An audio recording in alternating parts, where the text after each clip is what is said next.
من شفت الجو هيجي قلت لازم اليوم أسوي كوبة جريش بالشوربة الحمراء، أنسب شيء يدفي الأطفال من يرجعون المدرسة. فخلي ندخل على المقادير. عندي هنا طاسة كبيرة وأنا ما حسوي مقادير هواية، ما حسوي كمية هواية. فهنا عندي هذا كوب بحجم وسط، راح أضيف عليه 3 أكواب جريش.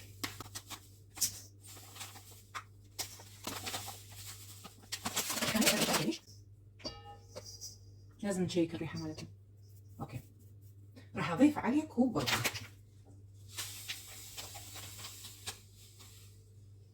على صفحة، وهي هاي الكمية اللي راح أسويها. بعدها راح أضيف الملح والتوابل. حطيت هنا ملعقتين ملح. أنا عادة أحط كمون، صراحة ما كان عندي فحطيت شوية كاري.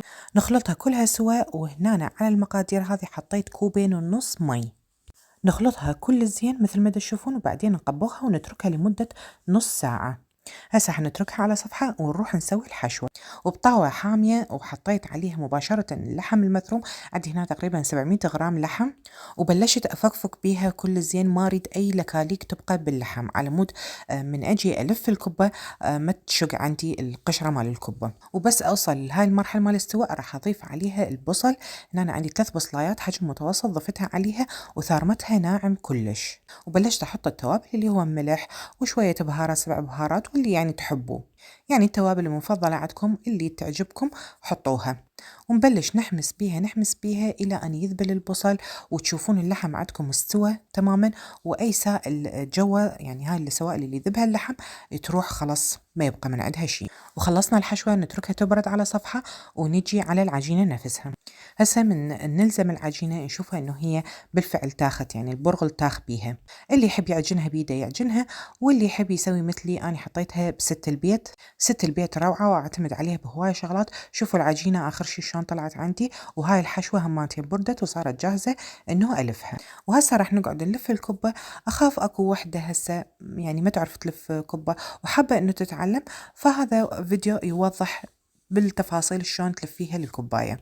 اكو هواية ناس يسوون عجينة الجريش قوية، ما لها داعي، لأنه هاي نتيجتها انتم حتتعبون ايدكم والنتيجة راح تطلع شوية الكوباية قاسية. سووا العجينة طرية، إذا بلشتوا تعجنوها وشفتوها قاسية ضيفوا لها شوية مي إلى أن توصل المرحلة اللي تحسون بها إنه حتقدرون تلفوها بكل سهولة.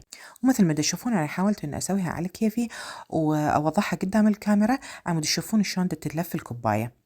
واخر شيء راح نحطها براحات ايدينا ونضغط عليها على مود نطلع الهواء وعلى مود تتكون يعني تتماسك اكثر. طريقة لف الكبة كلش سهلة، بس يحتاج لها شوية صبر لأنه هي ما راح تنجح من أول مرة. لازم يعني بالتمرين وتستمرين إنه تسويها، بعدين راح تضبطيها وتشوفيها كلش سهلة. وأثناء ما نسوي الكبة راح نحط مي وعليه شوية كركم على النار إلى أن يغلي. الكركم طبعا اختياري. بعد ما يغلي، بعد ما يفور، مو تحطه هو بارد، نبدي ننزل الكبة بيها حسب حجم الجدر. فأني حطيت تقريبا 10 كوبايات سوا. بعد ما حطيت الكبة، ال10 كوبايات هذه، نتركها تقريبا 10 ثواني 15 ثانية، وبعدين نبلش نقلبها. ليش نقلبها؟ مثل ما تشوفون على كيف دا أقلبها، على مود لا تلزق يعني وحدة باللخ أو تلزق بالجدر.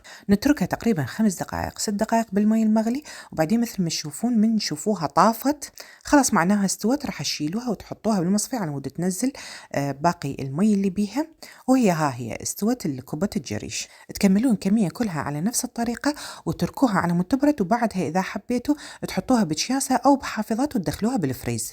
أنا نص حطيتها بالفريز والنص الثاني سويت من عنده الشوربة اللي حشوفوها. هنا أنا هم جبت بصلايتين، ما كان عندي أبيض فاستعملت الأحمر، وحطيت فوقها الشعرية وحمستهن سوا.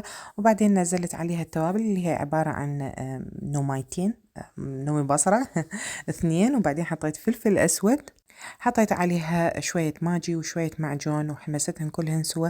وبعدين ضفت عليها المي، وها هي خلصت الطبخة. راح نتركها تقريبا نص ساعة على النار إلى أن يعني يستوي أو تتسبك زين، وبعدين نبلش ننزل عليها الكبة. نزلنا الكبة وراها ننتظرها تقريبا 10 دقائق أيضا إلى أن تتسبك ويا الكبة، وخلاص تكون جاهزة للأكل. وصفة لذيذة جدا وكلش أنصح بيها، يعني روعة بشكل. للأسف أنا ما قدرت أكل من عندها لأن أنا متبعة نظام الكيتو، بس أطفالي وزوجي يعني اللي أكلوها حبوها كلش وقالوا لي كلش عاشت إيدك.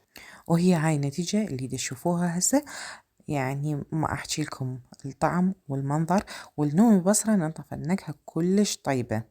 يعني والله حرامات الواحد يسوي دايت ويا هيجي منظر. أتمنى حبيتوا الوصفة، وأي سؤال أنا حاضرة. باي باي.